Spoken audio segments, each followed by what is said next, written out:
Hello नमस्ते, मैं हूँ Manisha. Welcome to RS only. और 18th को एग्जाम था इवनिंग में, ठीक है। और उसका पेपर सोल्यूशन बताऊंगी, सोल्यूशन तक मैं कैसे पहुंची वो बताऊंगी, और आपने क्या किया आप उसको चेक करके खुद के मार्क्स चेक कर सकते हैं, ठीक है। कुछ क्वेश्चंस ऐसे हैं जिनको मैं सिर्फ एक्सप्लेन कर रही हूँ, उनका डिस्क्रिप्शन लिख के नहीं बता रही हूँ। बट आपको इस ही वीडियो के नीचे डिस्क्रिप्शन बॉक्स में एक लिंक मिलेगा टेलीग्राम का, उसमें मैं पीडीएफ अपलोड कर दूंगी। उस पीडीएफ में आपको मल्टीपल ऑप्शंस मिल जाएंगे, जैसे प्रेसी राइटिंग है, कैसे लिखा होगा, क्या क्या उसके टाइटल्स हो सकते हैं, ठीक है। मैंने वहां पर सॉल्व करके सारा लिखा है, तो you can go over there and check it, ठीक है। अभी अपन जो शॉर्ट क्वेश्चंस हैं, जो एरर क्वेश्चंस हैं, सिनोनिम्स एंटोनिम्स हैं, उनको चेक करते हैं, राइट। चलो फर्स्ट क्वेश्चन, आपके एरर्स के क्वेश्चंस आए हैं, ठीक है। Many a man has realized that real happiness lies in making sacrifices and not personal gain. जब men प्लूरल है, मैन का प्लूरल क्या होता है? मेन होता है ना। तो फिर अ नहीं आएगा, क्योंकि अ तो सिंगुलर सब्जेक्ट के लिए होगा, किसी भी सिंगुलर चीज के लिए अ आएगा, ठीक है। तो मेन के आगे अ नहीं आएगा, पहले तो आपका आर्टिकल यहाँ पर टेस्ट हो गया। दूसरी चीज, हैज सब्जेक्ट वर्ब अग्रीमेंट में पढ़ा है, अगर सब्जेक्ट प्लूरल है तो वर्ब भी प्लूरल होगी, तो मेन के आगे वर्ब हैव आएगा, ठीक है ना। इसका सोल्यूशन क्या होगा? मेनी मेन हैव रियलाइज्ड, और फिर उसके बाद में आपका कंप्लीट सेंटेंस गेन तक एज इट इज आ जाएगा, ठीक है। आपकी मिस्टेक क्या थी? एक तो आपका आर्टिकल टेस्ट हुआ और दूसरा आपका सब्जेक्ट वर्ब अग्रीमेंट टेस्ट हुआ, ठीक है। फिर है shouldn't there be any instructions with it? Yes there should be. अब फेस वैल्यू पर देखते हैं तो यहां से लेकर यहां तक ये सेंटेंस टेक्निकली सही है, लेकिन क्योंकि इसका आंसर प्रोवाइड किया गया है तो हमें ये पता चल जाएगा कि कुछ इंस्ट्रक्शंस की बात हो रही है, एक इंस्ट्रक्शन की नहीं, कुछ इंस्ट्रक्शंस की। तो एनी की जगह सम आ जाएगा। अदरवाइज भी ये आर्केइक इंग्लिश है, ओल्ड इंग्लिश ऐसे ही लिखी जाती थी, बट बहुत ओल्ड की बात नहीं कर रही हूँ मैं, शेक्सपियरियन इंग्लिश की बात नहीं कर रही हूँ, थोड़ा सा मिड लेट 18th और 19th सेंचुरी की बात कर रही हूँ। सम इंस्ट्रक्शंस आएगा। इसको और एक तरीका है चेक करने का, अगर आपके पास में ये सेंटेंस नहीं भी होता तो इसमें अपन क्या मिस्टेक मान के चलते? सम का मतलब होता है कुछ, सम का मतलब होता है कुछ, और एनी का मतलब होता है कोई एक, चाहे 50 में से एक हो चाहे 2 में से एक हो, लेकिन एनी का मतलब होता है एक, फोकस्ड। और इंस्ट्रक्शंस यहाँ पर प्लूरल है, प्लूरल के आगे क्या आएगा? कुछ इंस्ट्रक्शंस, ठीक है ना। इसलिए सम आपका आंसर आएगा, ठीक है। क्या आंसर है इसका? Shouldn't there be some instructions with it question mark, yes comma there should be full stop, ठीक है। नेक्स्ट देखते हैं। He got up to a magnificent start in today's marathon. Got up आपका फ्रेजल वर्ब टेस्ट हुआ है, phrasal verb test हुआ है। Got का क्या मतलब होता है?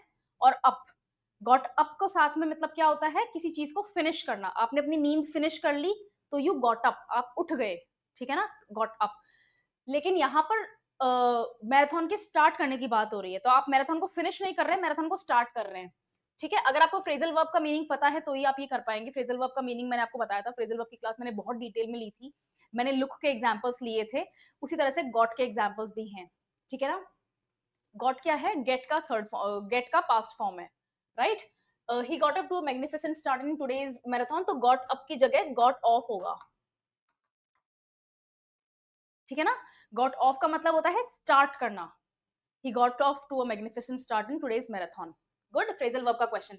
दोस glasses belong on the top of, ये आपका प्रेपोजिशंस का क्वेश्चन आ गया। आपके सारे टॉपिक्स अभी तक कवर हो गए हैं सिलेबस के, है ना। Those glasses belong on the top shelf of the counter in the dining room. Dining room के अंदर एक काउंटर है, उस काउंटर के टॉप शेल्फ की बात हो रही है, काउंटर का टॉप शेल्फ ऑफ, और टॉप शेल्फ के ऊपर रखा हुआ है उन ग्लासेस को, या वहां रखना चाहिए उन ग्लासेस को, ठीक है। These glasses belong on the top shelf of the counter in the dining room, living room, जो भी है, ठीक है। समझ में आ गया प्रेपोजिशन का क्वेश्चन। प्लेसमेंट क्या है किसी चीज का, है ना। जब आप किसी फिजिकल चीज को रखने की फिजिकल जगह बता रहे हैं तो टू नहीं होगा, ऑन होगा, right. Next, I was intended to call on you but was prevented from doing so. अब अगेन सेम प्रॉब्लम है, आर्केइंग इंग्लिश के अकॉर्डिंग ये सेंटेंस सही है, लेकिन इंटेंडेड जब आप ऑलरेडी सोच लेते हैं या कुछ करने की ठान लेते हैं तो उसको हेल्पिंग वर्ब, इस वर्ब को हेल्पिंग वर्ब की जरूरत नहीं है, ठीक है ना। जबकि प्रिवेंटेड को हेल्पिंग वर्ब की जरूरत है। किसी ने आपको रोका है, चाहे कोई व्यक्ति हो चाहे कोई कारण हो, आपको रोका गया है, वहां पर हेल्पिंग वर्ब की जरूरत है, वहां पर हेल्पिंग वर्ब आएगी, ठीक है ना। ये हेल्पिंग वर्ब आएगी, लेकिन ये वाली हेल्पिंग वर्ब नहीं आएगी। I intended to call on you, call on का मतलब क्या होता है, ये भी फ्रेजल वर्ब ही होता है। कॉल ऑन का मतलब होता है मिलना, ठीक है। मैं आपसे मिलने की सोच रहा था, या मैंने आपसे मिलने की ठान ली थी, या फिर मैं आपसे मिलने ही वाला था, लेकिन मुझे रोक दिया गया, ठीक है। I intended to call on you but was prevented from doing so. Next, a wood fire was burning on the hearth and a cat was slept in front of it. ये आपका टेंसेस में से question आ गया है, ये आपके verb का question है, ठीक है। और ये आपके टेंसेस में से आया है। टेंसेस में से क्या आया है, was burning, helping verb past form में है, और जो मेन वर्ब है उसके आगे आईएनजी लगा हुआ है, तो टेंस क्या हो गया, पास्ट कॉन्टिन्यूअस हो गया। तो यहां पर वॉज स्लेप्ट नहीं आएगा, पहली बात तो वॉज के साथ में आईएनजी आएगा, स्लेप्ट के साथ में आईएनजी आना चाहिए, कॉन्टिन्यूअस तो तभी होगा ना। तो फिर क्या आएगा यहाँ पे आंसर, वॉज स्लीपिंग। हार्थ क्या होता है, अंगीठी, जो गांव में कच्चे चूल्हे होते हैं उनको हार्थ बोला जाता है, ठीक है। और वुड फायर मिट्टी की, सॉरी मिट्टी लकड़ी की आग जो होती है उसको वुड फायर बोला जाता है। A wood fire was burning in the on the hearth, अंगीठी पर आग जल रही थी और उसके सामने बिल्ली सो रही थी कॉन्टिन्यूअस टेंस, ठीक है। गुड, टेंसेस टेस्ट हो गए। I couldn't do this if I didn't have to, ये आपके मॉडल्स में से क्वेश्चन आया है, ठीक है ना। कुड कब लगाते हैं, पास्ट एबिलिटी के लिए। मैंने मॉडल्स की लगभग 1 घंटे की क्लास ली, और अगर देखी है तो ये आपने सही किया है। कुडंट कब लगाते हैं, कुड कब लगाते हैं, पास्ट एबिलिटी के लिए। और हैव टू कब लगाते हैं, कंपल्शन के लिए, मजबूरी। बताया था मैंने, बताया था ना मैंने, मजबूरी। अगर मजबूरी है तो हैव टू आएगा, मस्ट होगा, मस्ट आपको इंस्ट्रक्ट किया जा रहा है। अगर मुझे कोई मजबूर नहीं करता तो मैं ये काम नहीं करता, सेंटेंस का मतलब यही है मोरलेस, ठीक है। तो यहाँ पर एबिलिटी का तो सवाल ही नहीं है, भाई कोई मजबूर कर रहा है तो एबिलिटी की तो बात ही नहीं है, क्षमता की तो बात ही नहीं है यहाँ पे। तो यहाँ बात क्या आएगी, यहाँ बात आएगी मजबूरी के लिए ही आई वुडंट, चॉइस की।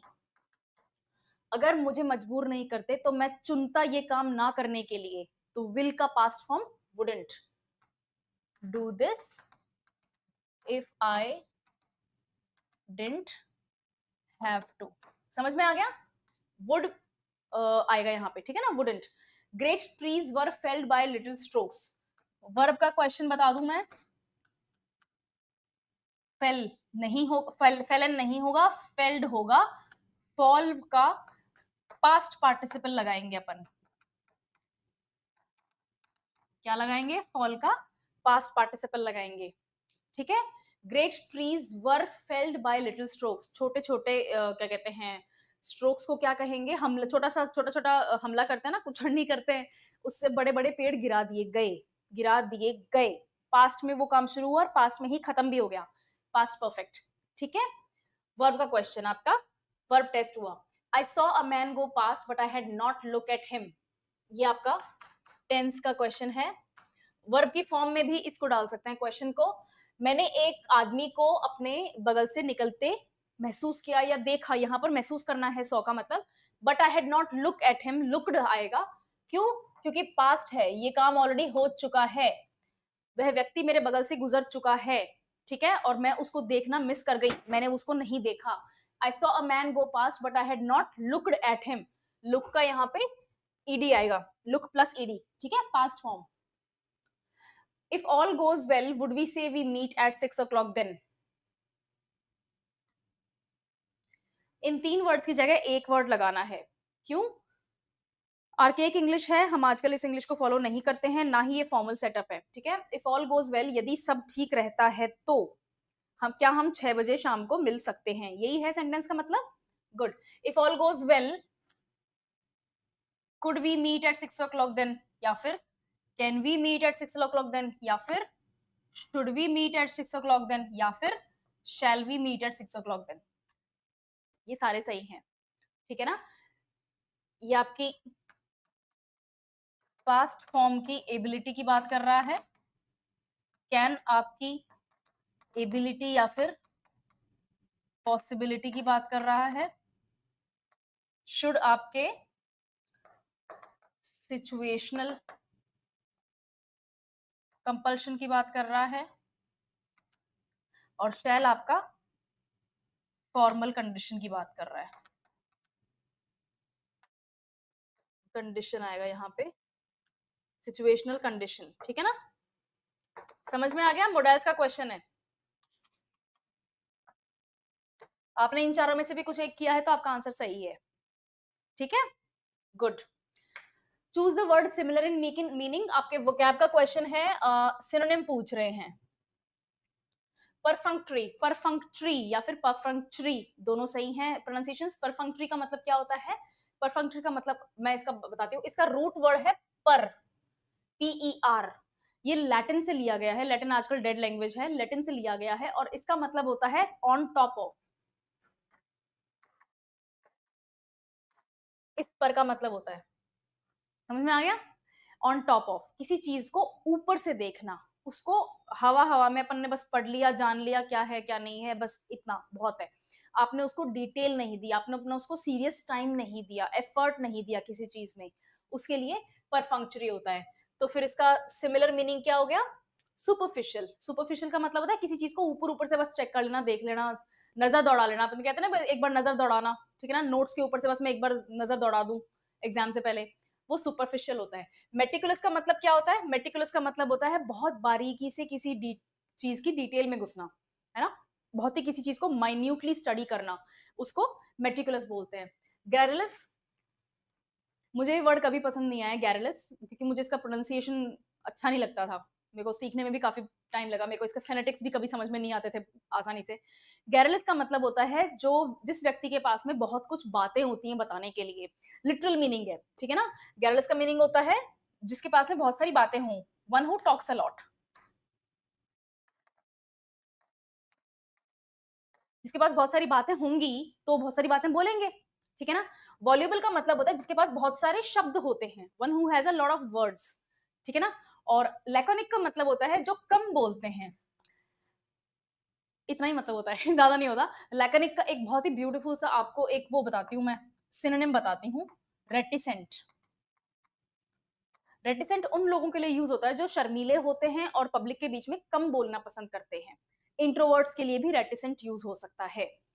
तो गैरलिस का मीनिंग ज्यादा बोलने वाला अगर हो गया, ज्यादा बातें शेयर करने वाला हो गया, तो जिसके पास ज्यादा शब्द है वही तो ज्यादा बातें शेयर करेगा, है ना, ठीक है। तो इसका आंसर आपका वॉल्यूबल होगा, वॉल्यूबल, ठीक है। नेक्स्ट देखते हैं, ये अपोजिट्स हैं तो एंटोनिम्स मांग रहे हैं आपसे, ठीक है ना। एंटोनिम्स में ऑब्सिक्विस, ऑब्सिक्विस का मतलब होता है इसको मैं आपको लिटरल बताती हूँ, चापलूस जो होता है ना, उसके लिए ऑब्सिक्विस यूज होता है। चापलूस कैसे, जैसे सिकोफेंट्स होते हैं, इसका प्रोनाउंसिएशन क्या बोल रही हूं मैं, सिकोफेंस, ठीक है। सिकोफेंस कौन होता है, इसका प्रोनाउंसिएशन सिकोफेंट भी होता है, साइकोफेंट भी होता है, दोनों सही है, do not worry about that. Commonly आपको साइकोफेंट सुनने को मिलेगा, ओल्ड ब्रिटिश इंग्लिश जो है उसमें सिकोफेंस सुनने को मिल सकता है, ठीक है। ऑब्सिक्विस का मतलब होता है जो चापलूस होते हैं, ठीक है। और अनयील्डिंग का मतलब क्या होता है, मीनिंग बता देती हूँ मैं, आपको खुद ही समझ में आ जाएगा। मीनिंग अनयील्डिंग का मतलब वो होता है जो अपने हथियार नहीं गिराता। यील्ड मतलब वर्ड जो है ना, ये सोल्जर्स के लिए यूज होता है, जंग पे गए हुए सोल्जर्स होते हैं उनके लिए यूज होता है। जो व्यक्ति अपने हथियार गिरा देता है दुश्मन के सामने उसको कहते हैं ही हैज यील्डेड। और अनयील्डिंग क्या हुआ फिर, जिसने अपने हथियार नहीं गिराए, जो हार नहीं मानता, जो डटा रहता है अपनी बात पर, किसी के झुकाने से झुकता नहीं है, वो अनयील्डिंग होता है। साइकोफेंट्स कैसे होते हैं, चापलूसी में बॉस की चापलूसी हो गई, किसी बड़े की चापलूसी हो गई, तो वो जैसा बोल रहे हैं वैसा कर रहे हैं, तो ऑपोजिट हो गया अनयील्डिंग से। और देखते हैं सर्वाइल का मीनिंग भी यही होता है। आपको एक और वर्ड बताती हूँ, प्लाएबल, PLIABLE, प्लाएबल। प्लाएबल मजबूरन जो व्यक्ति किसी के सामने झुक जाता है उसको कहते हैं। बहुत डायरेक्ट कॉन्टेक्स्ट में नहीं, लेकिन कुछ कुछ जगहों पे किसी किसी कंडीशन में ऑब्सिक्वस या सिकोफेंट का आपको सिनोनिम प्लाएबल भी मिल जाएगा, ठीक है। इनका यूसेज अलग अलग होता है, अलग अलग कंडीशन में यूज हो रहा है, लेकिन इनका मीनिंग अल्टीमेटली जाके लगभग एक जैसा सा ही रहता है, समझ में आ गया? पार्सिमोनियस, पार्सिमोनियस कहते हैं कंजूस को, ठीक है, कंजूस को कहते हैं। इसका एक दूसरा सिनोनिम बताती हूँ, बहुत ही ब्यूटीफुल सा है, स्क्रूज, ठीक है, स्क्रूज। स्क्रूज एक कार्टून आता था, बहुत साल पहले की बात है, I think I was in school जब आता था, डकटेल्स,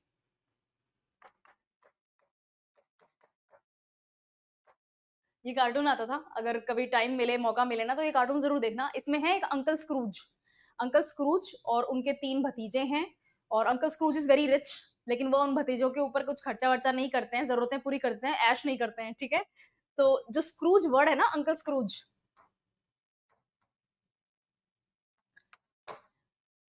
स्क्रूज का मतलब कंजूस ही होता है, ठीक है ना। स्क्रूज एक बहुत ही शानदार सा सिनोनिम है पार्सिमोनियस का, कंजूस। जेनरस का मतलब क्या होता है? जो दिल फेक होते हैं, ठीक है, जो अपने किसी ने कुछ मांगा और उठा के दे दिया, जेनरस, दानवीर कर्ण टाइप के, ठीक है। और इकोनॉमिकल, जो पैसा सोच समझ के खर्च करते हैं। तो लूजली अगर देखा जाए तो कंजूस हो गया, इतना भी क्या सोचना, वो वाली बात है, ठीक है। इकोनॉमिकल इसका आंसर हो जाएगा, पार्सिमोनियस का। आई एम सॉरी, एंटोनिम बताने हैं अपन को। एंटोनिम तो फिर जेनरस हो जाएगा पार्सिमोनियस का, ठीक है। एंटोनिम बताने, जेनरस हो जाएगा। इकोनॉमिकल तो बहुत सोच समझ के खर्च करने वाले लोगों के लिए होता है। समझ में आ गया? गुड, चलो। Rewrite the sentence choosing the appropriate expression to form a meaningful sentence, ठीक है। यहाँ पर आपके फ्रेजल वर्ब्स टेस्ट हो रहे हैं। ही कीप्स लेइंग आउट या laying down the law to me about my duties. Laying out का मतलब होता है सामने परोस देना, वैसे बता रही हूँ मैं कि फ्रेजल वर्ब का मतलब क्या है, कहाँ यूज होता है। लेइंग आउट का मतलब होता है जो सामने परोस दे, और लेइंग डाउन का मतलब होता है कि अथॉरिटी आपको बच्चा समझ रखी है और आपको समझा रही है कि अरे यार ये ऐसे करना है, ठीक है। तो आपको इतना इंटेलिजेंट नहीं समझा जा रहा, तो वो आपसे चिढ़ के आपके सामने आपका रूल बुक खोल के दे रहे हैं। यहाँ पर क्या है, he keeps laying down the law to me, कि वो कानून समझाते जा रहे हैं मेरे को सामने, जैसे मुझे कुछ पता ही ना हो। यहाँ पर लेइंग डाउन आएगा, ठीक है। कैन यू गेट राउंड या get through your father to give you the money. Get round का मतलब होता है किसी को इन्फ्लुएंस करना, ठीक है। अगेन फ्रेजल वर्ब्स टेस्ट हो रहे हैं। गेट राउंड का मतलब होता है किसी को इन्फ्लुएंस करना, या फिर अपनी बातों में ले आना, या फिर रिझाना, ठीक है। और गेट थ्रू का मतलब होता है किसी को अवॉइड करके उसके साइड में से निकल जाना, या आर पार हो जाना, जो भी बैरियर था उसके आर पार हो जाना। तो आप यहाँ से अपने पापा जी से अगर पैसे मांग रहे हो, तो क्या बोलोगे? उनको रिझाने की कोशिश करोगे, उनको खुश करने की कोशिश करोगे, उनको इन्फ्लुएंस करोगे, उनको मैनेज करने की कोशिश करोगे, ठीक है। चलो, मैं अज्यूम करके चल रही हूँ कि समझ में आ रहा है, ठीक है। मुझे बताना जरूर कमेंट्स में कि मेरा आंसर समझ में आ रहे हैं, या जो मैं एनालिसिस दे रही हूँ वो समझ में आ भी रहा है कि नहीं आ रहा है। Rewrite a one word substitute for the following phrases. One word substitute देना है आपको। अगेन वोकैब का क्वेश्चन है।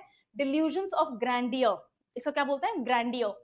ग्रैंडियर का मतलब होता है महानता, महान से भी महान जो होते हैं ना, उनके लिए ग्रैंडियर बोला जाता है। और डिल्यूजन बोला जाता है सपनों को, जो खुली आंखों से सपने देखते हैं उनको डिल्यूजनल बोला जाता है। तो अपने आप को अतः महान समझने वालों को जो सपने आ रहे होते हैं, उनके लिए, वो कोई सपना देख रहा है कि मैं तो अतः महान हूं, उसके लिए डिल्यूजन ऑफ ग्रैंडियर यूज किया जाएगा। मेगेलोमेनिया और सेट्रोमेनिया, आपको 2 वर्ड दिए गए हैं। मेगेलोमेनिया का मतलब है, एक चीज आपको और बता दूं मैं, ये जो सफिक्स दिख रहा है आपको, mania, mania generally loosely habits के लिए यूज होता है, ठीक है ना। कुछ आदत है, कुछ लत लग गई है जैसे। और मेनिया नेगेटिवली यूज किया जाता है। मेनिया कोई बहुत पॉजिटिवली कुछ अच्छे हैप्पी एक्सप्रेशंस के लिए मेनिया यूज नहीं किया जाता है, ठीक है। It's a very degrading, it's a very negative word. तो सिंपल सी बात है कि जो ऊपर डिल्यूजन्स ऑफ ग्रैंडियर है, वो किसी ना किसी तरीके की मैनिक सिचुएशन है। कितना अच्छा होता अगर यहाँ पर दूसरा ऑप्शन मैनिया के साथ में ना होके कोई और ही वर्ड होता, तो है ना, आसान हो जाता आंसर निकालना। बट अदर देन दैट, मैं आपको सफिक्स बता रही हूँ कि सफिक्स क्यों लगता है। मेगैलो का मतलब होता है मगोल, ये वर्ड आया है मोगुल से। मोगुल होता है बहुत महान, या बहुत एक्सट्रीमली रिच, या बहुत एक्सट्रीमली पॉपुलर, एक्सट्रीमली फेमस, जो बहुत ही एक्सट्रीमली पॉजिटिव होता है, जो है ना, जो बहुत महानतम जो होता है, उसके लिए मेगेल यूज होता है या मोगुल यूज होता है। उसका मेनिया, समझ में आ गया? Delusion of grander. सेटिरोमेनिया क्या होता है? सेटिरोमेनिया ऐसे व्यक्ति के लिए कहा जाता है जिसको बहुत एक्सट्रीम सेक्सुअल डिजायर्स होती हैं, ठीक है ना। ये सेक्सुअल डिजायर्स मैनिक लेवल पे पहुंच जाती हैं, लत लग जाती है, या फिर ऐसा पागलपन हो जाता है कि बस चाहिए, तो वो उस व्यक्ति के लिए सेट्रोमेनिया वर्ड यूज किया जाता है। तो डेल्यूजन ऑफ ग्रांडियर तो नहीं है, डेल्यूजन ऑफ ग्रांडियर आपका मेगैलोमेनिया हो जाएगा, तो आपका आंसर मेगैलोमेनिया आएगा यहाँ पे। हैप्पी? चलो, one who claims that ultimate reality is unknowable. Ultimate reality किसके लिए कहा जाता है? गॉड के लिए कहा जाता है, ठीक है ना। रिलीजन की बात नहीं हो रही है यहाँ पर। Ultimate reality, ultimate authority, supreme power जो है, ये जो यूनिवर्सल पावर जो है, ये जो मैं वर्ड्स यूज कर रही हूँ, ये गॉड के लिए यूज होते हैं, ठीक है। तो कोई ऐसा व्यक्ति जो ये कहता है कि ईश्वर को प्राप्त करना या समझना पॉसिबल नहीं है, अननोएबल है ना, ईश्वर अननोएबल है, आप ईश्वर के समीप नहीं पहुंच सकते, जो इस तरह की बातें करते हैं उनको क्या बोलते हैं? इन दोनों में से अपन को बताना है। एग्नोस्टिक का मतलब होता है जो ना तो आस्तिक होता है, जो ना नास्तिक होता है, जो बीच का रास्ता अपनाते हैं। यानी कि उनके हिसाब से गॉड है या नहीं पता नहीं, लेकिन अगर है तो पाया नहीं जा सकता, और अगर नहीं है तो वैसे ही चंगा सी, ठीक है। तो एग्नोस्टिक होता है जो गॉड में बिलीव करने के पोजीशन में नहीं होते हैं, ना तो वो गॉड की प्रेजेंस को डिसप्रूव करते हैं, ना वो गॉड की प्रेजेंस को प्रूव करते हैं। वो ये बिलीव करते हैं कि if there is a god it is unreachable, ठीक है ना। और आइकोनोक्लास्ट कौन होते हैं? आइकोनोक्लास्ट वो होते हैं, हेरेटिक होते हैं,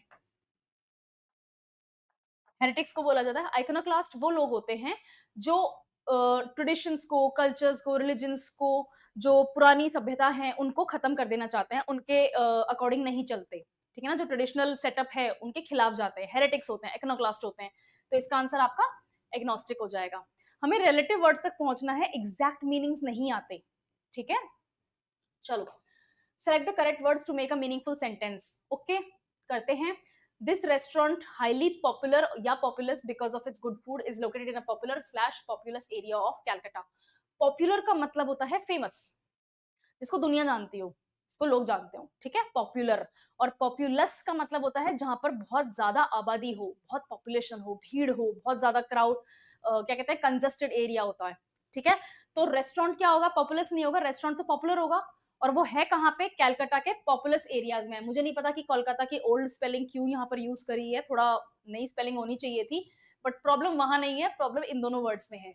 this restaurant highly popular because of its good food is located in a populous area of Calcutta। समझ में आ गया? नेक्स्ट, द काउंसिल या counsel for the defence gave his client, ये वो हैं आपके वर्ड्स ऑफ्टन कंफ्यूज्ड या मिसयूज्ड, ठीक है ना, वर्ड्स ऑफ्टन कंफ्यूज्ड या मिसयूज्ड, इसमें से आया है आपका ये section. The council slash counsel for the defence gave his client some very good advice before the council meeting started, ठीक है। तो काउंसिल किसको बोलते हैं? एडवोकेट को बोलते हैं। और काउंसिल किसको बोलते हैं? सलाह को बोलते हैं, जो लीगल सलाह होती है। नहीं सॉरी, वो तो defence, sorry I am sorry, इस काउंसिल का मतलब है ग्रुप या ऑर्गेनाइजेशन, समिति, जिसको हिंदी में समिति बोलते हैं, है ना, वो काउंसिल है ये। तो काउंसिल ने डिफेंस के लिए अपनी क्लाइंट को कुछ बढ़िया एडवाइस दी काउंसिल मीटिंग में बताने के लिए, या काउंसिल मीटिंग से पहले, ठीक है। क्या आएगा फिर यहाँ पर? The council for the defence, कोई गड़बड़ हो गई है, कुछ प्रॉब्लम हो गई है, और उनको डिफेंस अटॉर्नी की या लॉयर की या एडवोकेट की या काउंसिल की जरूरत है, उन्होंने अपनी कुछ एडवाइस दी है क्लाइंट को काउंसिल मीटिंग से जस्ट पहले, ठीक है, बिफोर द काउंसिल मीटिंग। समझ में आ रहा है ना? I'm extremely sorry for that. Words often confused or misused, ठीक है ना। चलो नेक्स्ट देखते हैं। ये आपका पैसेज है। पैसेज का मैंने क्या ट्रिक बताई थी? सबसे पहले क्वेश्चंस देखने हैं, ठीक है। सबसे पहले क्वेश्चन देखेंगे, what do the wealth and prosperity of a country depend upon, ठीक है। वेल्थ और प्रोस्पेरिटी की बात हो रही है कि किस चीज के ऊपर आधारित है। Access to knowledge has far surpassed the advantages of access to, यानी कि फिल द ब्लैंक्स करना है तो ये भी जरूर अवेलेबल होगा। चलो ठीक है, देखते हैं। एक्सेस टू नॉलेज, अपन को इन वर्ड्स का ध्यान रखना है, ये कहीं पर ये वर्ड्स आ रहे हैं क्या? चलो देखते हैं, ऊपर ऊपर से पढ़ते हैं। Science is about unravelling nature, foundation, technology, better life, better for humankind, quality of university education, more prosperous, competitive for people, ठीक है। Higher quality of university education, क्यों? क्योंकि मोर प्रॉस्परस की बात हो रही है। अपन के क्वेश्चन में क्या है? वेल्थ एंड प्रॉस्पेरिटी की बात है, ठीक है। चलते हैं, आसपास तो पहुंचे अपन, है ना। competitive people, countries move the ladder of a development, contributions, high tech manufacturing, high value added services, GDP become higher and higher. Today comparative advantage of a country increasingly determined by how well it uses knowledge and innovation. Success in leveraging knowledge and innovation, knowledge and innovation आ गया अपना, only possible with a sound infrastructure of higher education. ठीक है, higher education का infrastructure चाहिए. Writer Clark Kerr has said, on a global scale, wealth and prosperity has become more dependent on access to knowledge than access to natural resources. Access to knowledge than access to natural resources. ये लो आपका answer आ गया.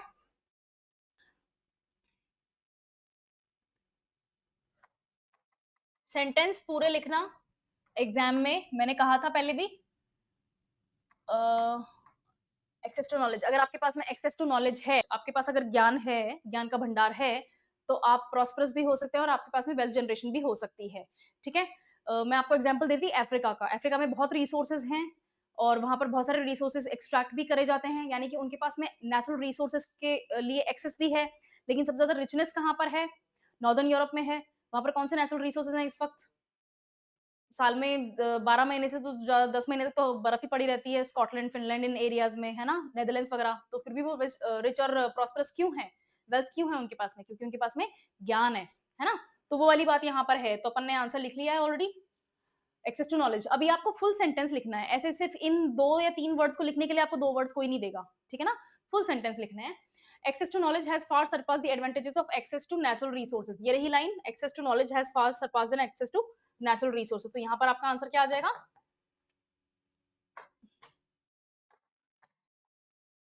Natural resources. ठीक है, ये आपका fill in the blanks है. यहाँ पर 2 ही वर्ड्स हैं. What drives the economic growth of US upwards? Elaborate with 2 examples. इसमें अमेरिका भी mentioned है कहीं पे.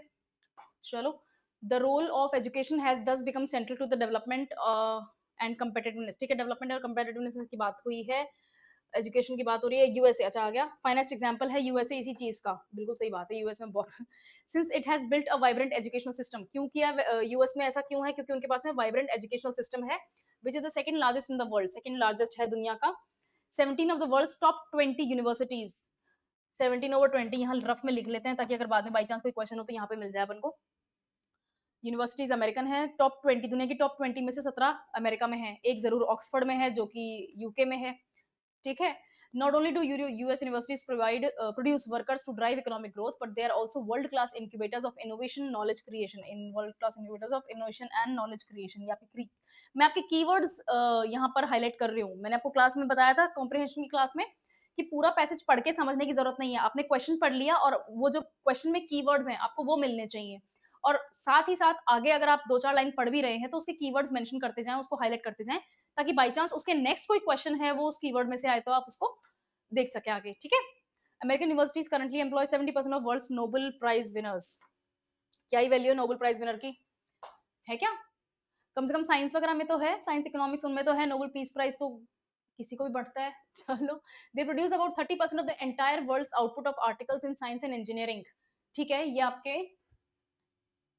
आर्टिकल्स बन रहे हैं और उन आर्टिकल्स का 44% साइट किया जाता है. American education system has help seed the growth of की न्यू टेक्नोलॉजी इंडस्ट्रीज. ठीक है, की इंडस्ट्रीज की बात हो रही है और एजुकेशन सिस्टम ही लेकर आया है. अमेरिका का एजुकेशन सिस्टम नहीं, अमेरिका को ऐसी इंडस्ट्रीज दी हैं. सेमीकंडक्टर, कौन कौन सी हैं ये? Semiconductor, IT, biotech, pharmaceutical industries. ठीक है, through the early discoveries of university researchers. ठीक है, वेरी बहुत अच्छी बात है. ये रिसर्च की बात हो रही है, आर&डी की बात हुई है. यहाँ पे आर&डी है, एजुकेशन है, इसीलिए यूएस के पास में आज यूएस वाला रुतबा है.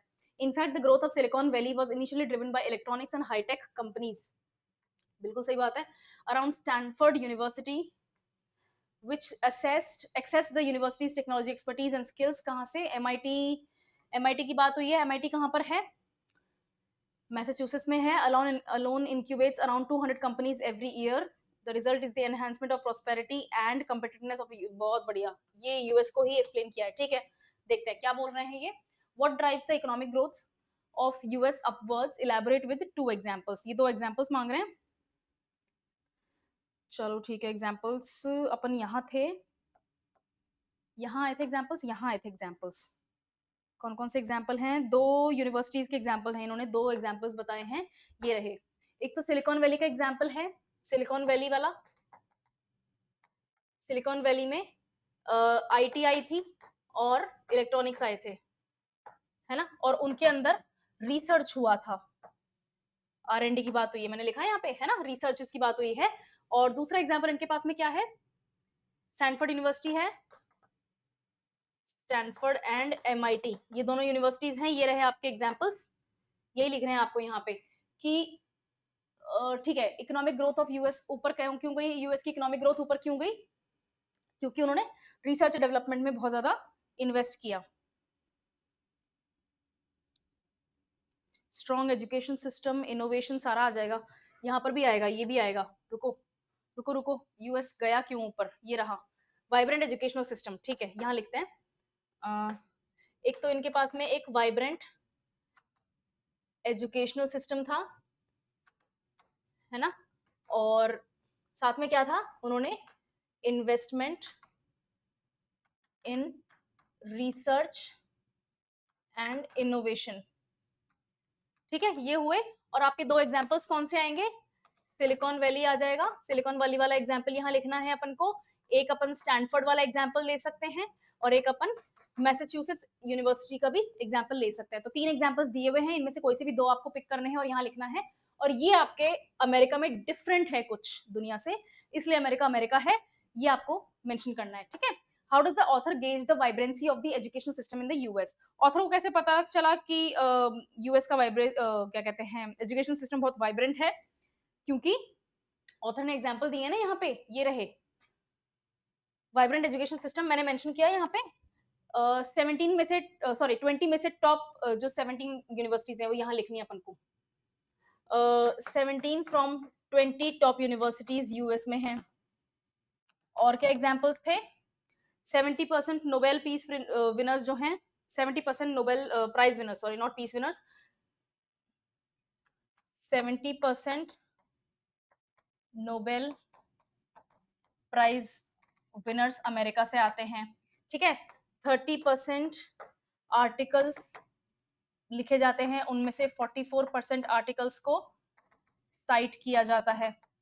और भी कुछ है क्या, एक सेकेंड, ठीक है, ये ऊपर 30% 44% हो गया, 70% आपके यहाँ पर आ गए वर्ल्ड क्लास इनोवेशन, ठीक है, हो गया, समझ में आ गया, सॉरी समझ में आ गया ना, ये सब कुछ अपन को पैसेज में से मिल गया। फिर क्या है, What does the word leveraging mean in the context of the passage? अब पैसेज में जो वर्ड लेवरेज दिया हुआ है, कहाँ दिया हुआ है, इधर तो नहीं है, अभी ढूंढते हैं, कहीं तो था, पढ़ा था अपन ने, राइट, ओके, यूएस वाले पॉइंट पे ही है क्या,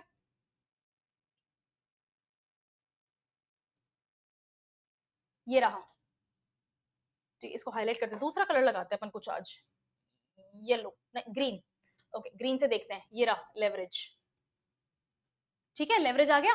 तो लेवरेज किस चीज को कर रहे हैं, नॉलेज और इनोवेशन को कर रहे हैं, एक्सप्लॉइट, तो नॉलेज को एक्सप्लॉइट कर रहे हैं, टेक्नोलॉजी है एजुकेशन सिस्टम की। लेवरेज का मतलब क्या होता है, किसी चीज का सहारा लेना, ठीक है, तो यहाँ पर नॉलेज और इनोवेशन को लेवरेज किया जा रहा है, ठीक है, तो इसको ऐसे लिख सकते हैं, लेवरेजिंग मीन द कॉन्टेक्स्ट, तो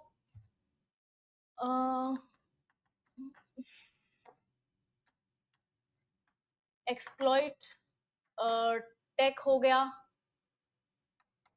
यूज ऑफ रिसोर्सेज, या फिर ऑप्टिमम यूज ऑफ आपका एजुकेशन सिस्टम हो गया, है ना, ये सब आपके लेवरेज के कॉन्टेक्स्ट में यूज किया हुआ है, ठीक है, पैसेज हो गया, गुड, यही आंसर्स हैं। इनके आसपास भी अगर आपने लिखा है, आपका सेंस वही निकलना चाहिए जो पैसेज में दिया हुआ है, तो भी आपका सही है। प्रौद्योगिकी, ये आपके ट्रांसलेशंस हैं, 10 नंबर का ट्रांसलेशन आएगा, 5 क्वेश्चंस आएंगे, पता है ना, ये वही है, आपके ट्रांसलेशंस हैं। प्रौद्योगिकी उन्नति, प्रौद्योगिकी किसको कहते हैं, टेक्नोलॉजी को कहते हैं, टेक्नोलॉजिकल, तो प्रौद्योगिकी क्या हुआ, टेक्नोलॉजी हुआ, उन्नति क्या होता है, डेवलपमेंट होता है, आर्थिक इकोनॉमी को बोलते हैं, विकास ग्रोथ को बोलते हैं, के बीच, इन बिटवीन, है ना, इन बिटवीन, मैंने क्लास में भी ऐसे ही सिखाया था आपको, वर्ड बाय वर्ड ट्रांसलेट नहीं करना है, लेकिन आपको खुद को तो पता होना चाहिए ना कि किस वर्ड को इंग्लिश में क्या बोलते हैं, इसलिए मैं ऐसे बता रही हूँ, ठीक है। के बीच सहजीवी संबंध, सहजीवी आपने बायोलॉजी में साइंस में अदरवाइज पढ़ा होगा, सिम्बायोसिस को बोलते हैं। सहजीवी संबंध सिम्बायोटिक रिलेशनशिप हो जाएगा, सिम्बायोटिक रिलेशनशिप। अपरिहार्य है, मतलब अपरिहार्य का मतलब होता है कि उर्दू में बोलते हैं लाजमी है ना। अपरिहार्य वही है, अपरिहार्य का यहाँ पर मतलब क्या हो गया, इनएविटेबल हो गया, या फिर बाउंड टू, कुछ भी लिख सकते हैं। सेंटेंस क्या बनेगा, सहजीवी संबंध। अब इंग्लिश का सेंटेंस कैसे होता है, सबसे पहले सब्जेक्ट आता है, सब्जेक्ट आपका इनएविटेबिलिटी पे है, इट इज इनएविटेबल, या फिर the symbiotic relationship between technological development and economic growth is inevitable, the symbiotic relationship between technological development and economic growth is inevitable, ठीक है। इसके और भी फॉर्म्स हैं इस सेंटेंस को बनाने के, मैं आपको पीडीएफ में और मेंशन करके दूंगी, ऑप्शंस दूंगी, do not worry about that. हो सकता है आपने इनएविटेबल की जगह कोई और वर्ड यूज किया हो, एक एग्जाम्पल के तौर पे बता रही हूं, तो मैं आपको ऑप्शंस दूंगी, ठीक है। विपत्ति के समय में उदार भावना रखना सच्चे नेतृत्व का उदाहरण प्रस्तुत करता है। विपत्ति मतलब एडवर्स सिचुएशंस, एडवर्सिटी के समय यानी कि time, in times of adverse situations या इन टाइम्स ऑफ क्राइसिस, क्राइसिस भी आ सकता है, सिर्फ एडवर्सिटी नहीं, क्राइसिस भी हो सकता है। उदार भावना रखना मतलब, उदार मतलब दयालु को कहते हैं, और भावना मतलब फीलिंग, ठीक है ना। तो विपत्ति के समय, सॉरी, विपत्ति के समय उदार भावना रखना सच्चे नेतृत्व की, ठीक है, ओके। हाँ हाँ हाँ, उदारता मतलब दयालु होना, जेनरस होना, जेनरोसिटी आएगा यहाँ पे, जेनरोसिटी आ सकता है यहाँ पे, यस, जेनरस फीलिंग, ठीक है, रखना सच्चे, ट्रू, नेतृत्व, लीडर शिप का उदाहरण, उदाहरण मतलब एग्जाम्पल, प्रस्तुत मतलब प्रेजेंट, ठीक है। तो in times of crisis, in times of adverse situations, in crisis situations, a true leader will present an example of generosity, ठीक है।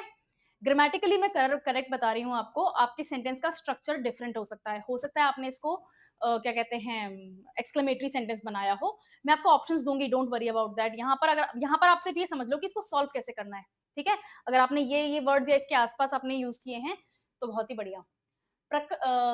प्रकट रूप से अजय बाधाओं के बावजूद दल की अथक भावना ने एक क्रांतिकारी जीत प्राप्त की। मेरी खुद की हिंदी काफी वीक है, मैं ऑनेस्टली बता रही हूँ आपको। पृथक रूप से अजय बाधाओं, बाधा किसको कहेंगे, बाधा बोलेंगे ऑड्स को या फिर ऑब्स्टेकल्स को, ऑब्स्टेकल्स, अजय बाधाएं, तो यहाँ पर ऑड्स भी आ जाएगा, what are the odds, English में बोलते हैं ना, व्हाट आर दी ऑड्स, वो वाली बात है। उसके बाद में आपके आएंगे टीम की फीलिंग, अथक भावना, टीम की फीलिंग ऑफ, अथक मतलब जो हिले नहीं अपनी जगह से, ठीक है। टीम फीलिंग, अथक मतलब, अब यहाँ पर अनवेवरिंग भी लगा सकते हैं आप, या फिर अनयील्डिंग भी लगा सकते हैं। थोड़ी देर पहले यील्डिंग का मतलब बताया था मैंने, वही है यहाँ पे, ने एक क्रांतिकारी जीत प्राप्त की, तो क्रांतिकारी को इंग्लिश में बोलते हैं रेवोल्यूशनरी, जीत होता है विन, टू गेट, ठीक है ना। तो पृथक रूप से, पृथक का क्या मतलब हो जाएगा फिर, सॉरी, प्रकट रूप से, ओके। तो इसकी तो कोई जरूरत ही नहीं है फिर, ठीक है। तो ऐसे लिख दो ना कि अगेंस्ट ऑल ऑब्स्टेकल्स, ऐसे लिखो, अगेंस्ट ऑल ऑब्स्टेकल्स या फिर against all odds, the teams unwavering feeling, the teams feeling of unwavering determination got them, या फिर provided them with a revolutionary win, ठीक है। चलो, हुआ। मेरे को खुद को ट्रांसलेशन में टाइम लगता है, कुछ बहुत ही टिपिकल वर्ड्स होते हैं वो थोड़ा सा टाइम लेते हैं, अदरवाइज ट्रांसलेशन इतना डिफिकल्ट नहीं है। आपको कुछ बहुत ही बेसिक से कुछ वर्ड्स होते हैं, एडमिनिस्ट्रेटिवली एक्सेप्टेड वर्ड्स होते हैं, अगर आपको वो पता है उनको ट्रांसलेट कैसे करते हैं तो आप इसको भी सॉल्व कर सकते हैं, ठीक है। प्रयोग का सूक्ष्म दस्तावेजीकरण, वाओ शोधकर्ताओं की परिकल्पना को विश्वसनीयता प्रदान करता है। प्रयोग किसे कहते हैं, एक्सपेरिमेंट को कहते हैं। सूक्ष्म कहते हैं माइन्यूट को, इसकी और मिनट की स्पेलिंग सेम होती है, माइन्यूट और मिनट सेम स्पेलिंग होती है। दूसरा वर्ड होता है मेटिकुलस, अभी थोड़ी देर पहले बताया था मैंने। गुड। दस्तावेजीकरण होता है डॉक्यूमेंटेशन, शोधकर्ता होते हैं साइंटिस्ट्स,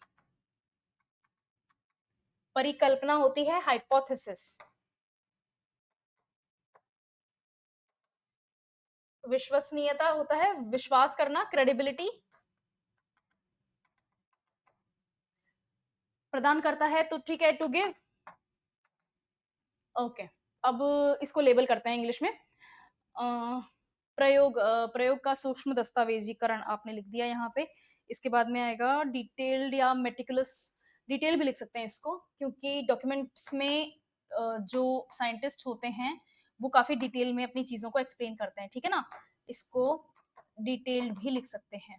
तो इसको ऐसे सेंटेंस को ऐसे बना लो फिर, detailed documentation of the experiment, कैसे लिखेंगे, detailed documentation of the experiment provides credibility, credibility to give, gives credibility या provides credibility, दोनों सही हैं, to the scientists hypothesis।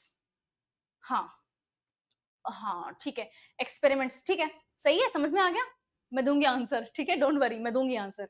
Next देखते हैं, विविध सांस्कृतिक प्रभावों के संगम ने इस क्षेत्र को परंपराओं का वास्तविक मिश्रण स्थल बना दिया है। अच्छा, इसका तो मेरे को पता है, मिश्रण स्थल होता है मेल्टिंग पॉट। दुनिया का बेस्ट सिटी मेल्टिंग पॉट की नजर से किसको कहा जाता है, न्यूयॉर्क को कहा जाता है। इंडिया के लिए आप ये वर्ड किसके लिए यूज कर लेंगे अपन, मुंबई के लिए यूज कर लेंगे, या फिर दिल्ली के लिए यूज कर लेंगे, है ना, या फिर टू सम एक्सटेंट बैंगलोर के लिए भी यूज कर सकते हैं। बैंगलोर, बेंगलुरु कहते हैं आजकल, I am sorry for the spelling, Bengaluru, ठीक है, बेंगलुरु हो जाएगा। खैर, ये मेल्टिंग पॉट होता है, मिश्रण स्थल जो होता है किसी जगह के लिए अगर बोला जाता है तो उसको मेल्टिंग पॉट बोलते हैं। विविध सांस्कृतिक, विविध मतलब होता है डिफरेंट या मेनी, सांस्कृतिक होता है आपका कल्चर, प्रभावों होता है इफेक्ट, संगम होता है मीटिंग, क्षेत्र होता है रीजन या एरिया, परंपराएं होती हैं ट्रेडिशन, वास्तविक होती है रियलिटी। ठीक है, basic translation word by word समझ में आ गया। अब इसका आंसर देखते हैं अपन, इसका आंसर क्या बना सकते हैं अपन, the meeting of many cultural या डाइवर्स कल्चरल या फिर वेराइटी ऑफ कल्चरल क्या कहते हैं influences has made the place या has made the area, has made the region a melting pot of traditions। traditions का वास्तविक मिश्रण है तो melting pot of traditions हो जाएगा। ठीक है, गुड, समझ में आ गया है ना। वर्ड बाय वर्ड ट्रांसलेट करो और फिर उसको अपने सेंटेंस में बिठाने की कोशिश करो। ग्रामेटिकली आपका स्ट्रक्चर साउंड होना चाहिए, करेक्ट होना चाहिए। नेक्स्ट आपको प्रेसी लिखना है। प्रेसी में पूरा लिख के नहीं बता रही आपको, अगेन प्रेसी आपको पीडीएफ में मिलेगा। पीडीएफ इस वीडियो की डिस्क्रिप्शन बॉक्स में जाओगे तो टेलीग्राम का चैनल है, वहां जाओगे आपको पीडीएफ मिल जाएगा। मैंने रेफरेंस के लिए ये वीडियो भी वहां पर लगा रखा है। ठीक है, तो जैसे ही आप देखोगे इसको, you will go over there and you can find out the answers. यहाँ पर अपन समझते हैं कि प्रेसी कैसे लिखेंगे। 200 वर्ड्स का है तो 200 वर्ड्स का 1/3 कितना होगा, 65 to 70 वर्ड्स। ठीक है, if you want good corporate governance you need good leadership. Corporate governance और लीडरशिप के बीच का रिलेशन एस्टेब्लिश हुआ है। We need men and women who are daring, daring होने चाहिए, ड्रीम बिग और सेक्रीफाइस करने को तैयार होने चाहिए। नारायण मूर्ति वाली बात मत कर दीजिएगा, वो उन्होंने जो बात बोली थी ना, बड़ी खतरनाक बोली थी। संडे को भी काम करो, 90 घंटे काम करो। और एक और थे, बाद में और भी वायरल हुए थे, उन्होंने भी बोला कि संडे को करना क्या है, आपको अपने स्पाउस का चेहरा देखना है क्या बस। ये बड़ी खतरनाक बात नहीं है। चलो, let us remember the words of Henry David Thoreau who said. अब इन हेनरी डेविड थोरो को मेंशन करने की आपको प्रेसी में जरूरत नहीं है, मैंने आपको बताया हुआ है, आपको अपने खुद के शब्दों में लिखना है और वर्ड बाय वर्ड एग्जाम्पल नहीं उठाना है।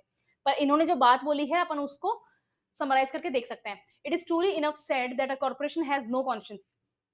अभी मैं जो बोली ना उसका सार यही है, और कॉर्पोरेशन हैज नो कॉन्शियंस, उसका प्रोनाउंसिएशन क्या होता है, कॉन्शियंस। ठीक है, बट कॉर्पोरेशन ऑफ कॉन्शियंस, अच्छा sorry, corporation of conscientious man is a corporation with a conscience. ठीक है, जहां पर लोग अच्छी भावना रखते हैं, जिसका ऑर्गेनाइजेशन के बॉस अच्छे होते हैं, वो ऑर्गेनाइजेशन भी अच्छा होता है।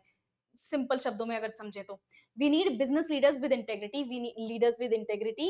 We need corporate chieftains who are committed to a good value system. ठीक है, good value system होना चाहिए. Good value system. They should walk the talk in demonstrating their values and beliefs. ठीक है, उनके पास जो values और beliefs है वो उनको खुद भी follow करनी चाहिए. Without this, no corporate governance system will work. ठीक है, ये तो अपने आप ही समझ में आ रहा है. We must become the change we want to see in the world. ये महात्मा गांधी जी ने कहा था. We must. अच्छा ठीक है, ये भी आपको एग्जाम्पल लेने की जरूरत नहीं है. इस लाइन को जरूर आप अपने वर्ड्स में लिख सकते हैं. We must become the world change we want to see in the world. हम समाज में जो बदलाव चाहते हैं, पहले अपना वो बदलाव हमें अपने अंदर, खुद के अंदर लाना चाहिए. ठीक है, इसको अगर अपन स्लैंग में बोलते तो क्या बोलते हैं, अपने गिरबान में झांक के देखो. उसका मतलब यही होता है. ठीक है, थोड़ा गांधी जी ने थोड़ा सा उसको सुंदर तरीके से बता दिया और अपन जो बोलते हैं अपन लोकल लैंग्वेज में बोल देते हैं. ठीक है, the best index of success for a corporation is it's longevity. बहुत अच्छी बात है. जितना कॉर्पोरेशन पुराना है, लंबा है, चला आ रहा है, उससे ये पता चलता है कि उसके लीडर्स उसको संभाल पा रहे हैं. क्यों संभाल पा रहे हैं? क्योंकि उनके पास में अच्छे बिलीव्स हैं, अच्छी वैल्यू सिस्टम है. ठीक है, long term success of a corporation is predicted on maintaining harmonious relations with employees. ठीक है, आपको हार्मोनियस रिलेशंस चाहिए एम्प्लॉइज के साथ में, कस्टमर्स के साथ में, वेंडर पार्टनर्स, यानी कि आपके सारे स्टेक होल्डर्स हो गए. आपके कस्टमर्स, आपके पार्टनर्स, आपके एम्प्लॉइज, आपके गवर्नमेंट और आपकी सोसाइटी, जो भी मेंबर्स हैं सोसाइटी के, उन सबको एक साथ एक एक फ्रेज बोला जाता है, स्टेक होल्डर्स. ठीक है, ये मैनेजमेंट का टर्म है. This will enhance their trust and confidence in with us. उस लाइन की जरूरत नहीं है. तो a good corporation must maintain harmonious relations with all its stakeholders. ठीक है, corporations are best run with simple business rules. Simple business rules are easy to understand, easy to follow. Simple business rules होने चाहिए to understand, to follow and to communicate. Besides, no one can cheat others with simple rules. अगर दिन भर में आपको दिया जाए 50 कामों की लिस्ट दी जाए कि आपको ये सब करने हैं, तो आप कईयों में कंफ्यूज हो जाएंगे, भूल जाएंगे, स्किप कर जाएंगे, या फिर आपके पास टाइम ही नहीं होगा. और अगर आपको दिन भर में सिर्फ 3 काम दिए जाएं, सिंपल हैं, वो पॉसिबल है ना करना, वही वाली चीज है यहाँ पे. ठीक है, when formulating a business rule, we at Infosys ask Infosys we at Infosys ask ourselves if we are being fair to all the constituents and if our conscience will be clear if we implement the rule. Our motto for fairness is guided by our belief that the softest pillow is a clear conscience. Yeah, trust me, Infosys, ये गलत बात है. ये अभी मैंने Infosys की बात बताई आपको कि उन्होंने क्या करा और उसी के बारे में आ गया. जो मैंने अंडरलाइन किया है वही रेलेवेंट है, उसके अलावा जो है वो एक्सप्लेनेशन है. लिख सकते थे ना आराम से. अगर आपके कीवर्ड्स इनके आसपास रिवॉल्व करते हैं या फिर आपने इन पॉइंट्स को इनकॉर्पोरेट करके 65 टू 70 वर्ड्स में प्रेसी लिखा है, तो कॉन्ग्रेचुलेशंस, आपने अच्छा स्कोर कर लिया है. ठीक है, नेक्स्ट देखते हैं. यहाँ पर मैं नोट्स बनाती but there is a time crunch. चलो, write a paragraph in about 200 words on any one of the following. ठीक है, पैराग्राफ राइटिंग आई है आपकी. Human decadence and the rise of digitalization. Human decadence, decadence का मतलब क्या होता है हिंदी में? डेकेडेंस होता है पतन, मानवता का पतन.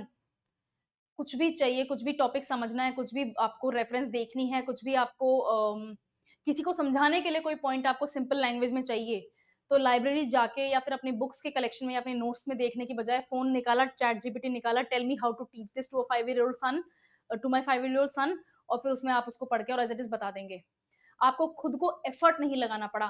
टेक्नोलॉजी या डिजिटलाइजेशन ने इंसान का मेंटल जो एक वो होता है ना, मेहनत करने का जो प्रोक्लिविटी होती है अपनी, या झुकाव होता है मेहनत करने की तरफ, या फिर जो हमारा स्ट्रगल है उसको खत्म करने की नौबत ला दी है. इसलिए इंसानियत का या मानवता का पतन होता जा रहा है. ठीक है, ये एक एग्जाम्पल है, एक डायरेक्शन है इस चीज को लिखने का.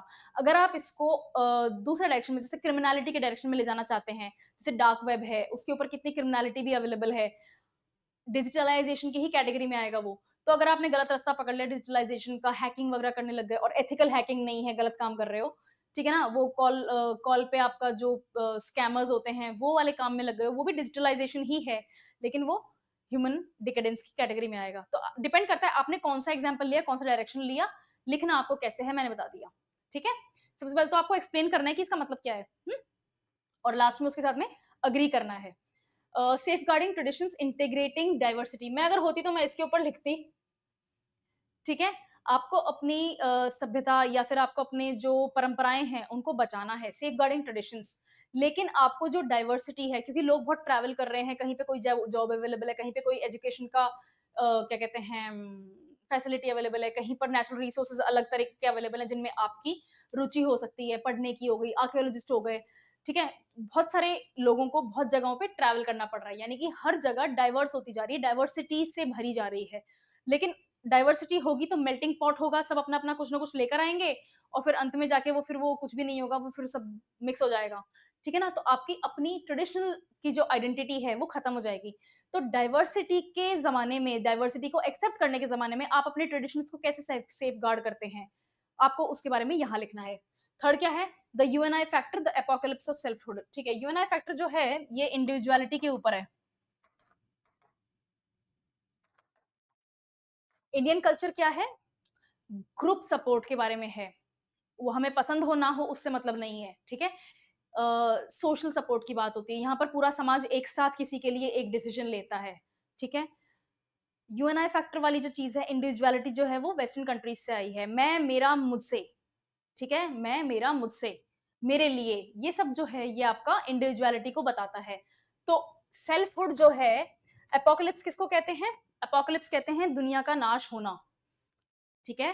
तो जब आप खुद के बारे में सोचेंगे और सब लोग खुद ही के बारे में सोचेंगे तो वो समाज का नाश होगा। उसके बारे में आपको यहाँ लिखना है। मैं पर्सनली बता रही हूँ, ट्रेडिशंस वाला टॉपिक ज़्यादा अच्छा था, ठीक है? ऑनेस्टली बताऊँ तो ये टॉपिक्स थोड़े से डिफिकल्टी लेवल की तरफ जाते हैं, थोड़े से मॉडरेट टू डिफिकल्ट की कैटेगरी में इनको डालूँगी, क्योंकि इनके ऊपर ये ओपन क्या कहते हैं टॉपिक्स हैं, इनके ऊपर आप कोई भी डायरेक्शन लेके इसको लिख सकते हैं। आप एग्री कर रहे हैं, डिसएग्री कर रहे हैं, आपके एग्जांपल्स इसमें साउंड होने चाहिए, अच्छे होने चाहिए, तो आपका कंक्लूजन भी सेट होएगा, ठीक है? ये आपका पैराग्राफ राइटिंग आ गया। इसके बाद में अपन देखते हैं थीम एलैबोरेशन आया, यानी कि ऐसे राइटिंग आई है और ऐसे राइटिंग जो है वो 150 वर्ड्स की और पैराग्राफ 200-250 वर्ड्स का है, बताओ हद हो गई। The love you take is equal to the love you make. बहुत ही सुंदर टॉपिक है। जितना प्रेम आप पाएंगे या लेंगे, आप उतना ही प्रेम बनाकर किसी और को दे पाएंगे। यही है। अच्छा टॉपिक नहीं है, ये अच्छा है और ये बहुत ही अच्छा है। ये तो सोशल मीडिया के जमाने का टॉपिक है।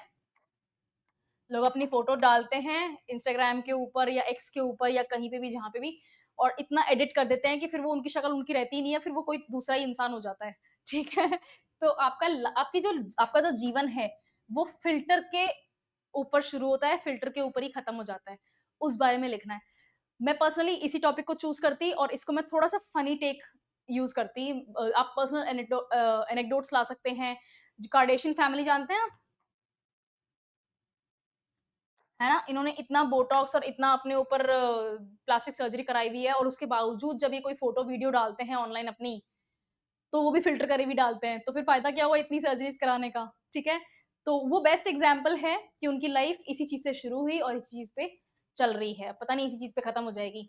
Anyway, every ending is a new beginning, this is not a good topic, सच बता रही हूँ। इसके लिए बढ़िया टॉपिक अगर होता, मैं अगर लिखती तो मैं लिखती एवरी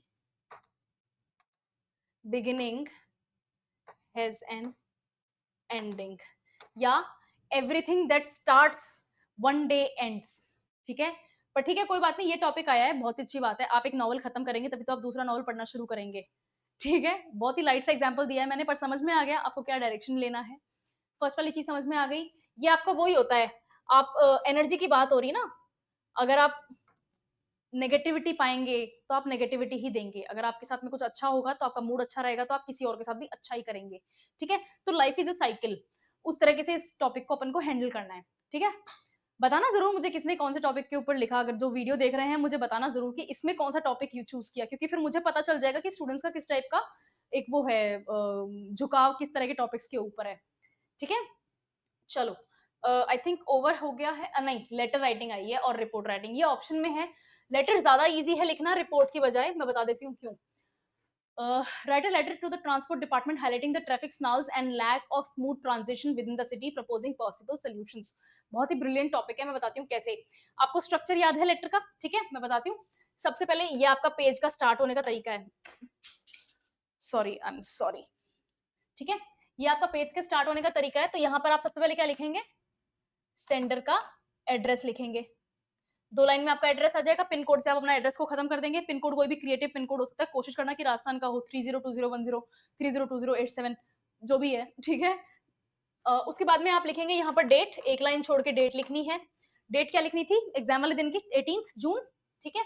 उसके बाद में एक लाइन छोड़नी है, फिर आपको रिसीवर का एड्रेस लिखना है। रिसीवर के एड्रेस के बाद में कॉमा लगा के यहाँ पर two comma respected sir slash madam comma, यहाँ पर आपकी बॉडी आएगी, ठीक है, और फिर लास्ट में योर्स फेथफुली, क्योंकि आपको सिस्टम में फेथ है, विश्वास है कि वो आपकी बात सुनेंगे। मैंने आपको बताया था क्लास में, लेटर राइटिंग की क्लास में, योर्स फेथफुली आपके फॉर्मल लेटर के लिए बेस्ट है क्लोजिंग में, और योर्स ट्रूली हो गया या फिर विद लव हो गया, वो आपके इनफॉर्मल लेटर के लिए होता है। और यहाँ पर आप कोई भी अपना जेनरिक नेम लगा सकते हैं। ये आपका स्ट्रक्चर फॉलो किया आपने। मैंने आपको सब्जेक्ट नहीं दिया, आई एम एक्सट्रीमली सॉरी। यहाँ पर एक लाइन छोड़ के सब्जेक्ट भी आएगा, और ये आपका सब्जेक्ट आ जाएगा, और उसके बाद में एक लाइन का गैप आएगा और आपको लेटर लिखना है, ठीक है। और ये मिस्टेक तो नहीं कर दी थी ना किसी ने, ठीक है।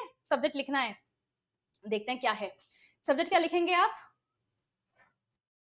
हाईलाइटिंग नहीं, हाईलाइटिंग को लिखने की जरूरत नहीं है, ट्रैफिक प्रॉब्लम ही लिख दो सिर्फ।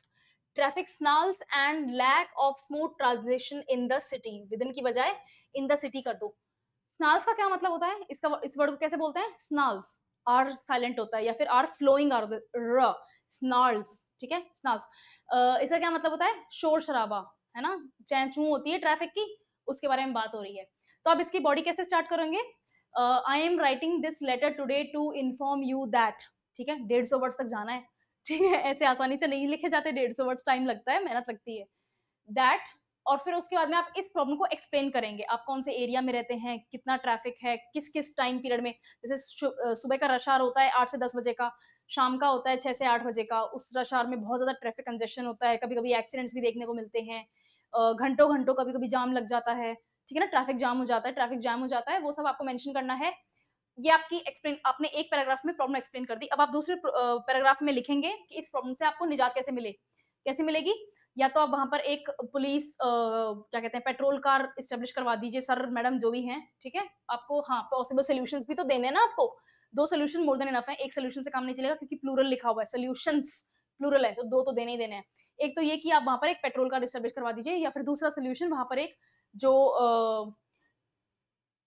ट्राई जंक्शंस हैं, या जो जो क्वार्टर जंक्शंस हैं, जिनको अपन हिंदी में चौराया बोलते हैं, तिराया बोलते हैं, उन एरिया में आप वहां पर ट्रैफिक सिग्नल की व्यवस्था करवा दीजिए, ठीक है।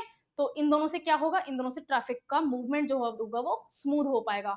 और क्या सजेशन दे सकते हैं कि अनरूली जो पार्किंग होती है, लोग कहीं पे भी अपनी पार्किंग करके चले जाते हैं, वो पार्किंग के ऊपर कंट्रोल किया जाए, ठीक है। आप कहीं पे भी पार्किंग करवा रहे हैं, वो सब अलाउ नहीं होना चाहिए, वहां पर एक जो स्टेट गार्ड है वो लगवाया जा सकता है, ठीक है।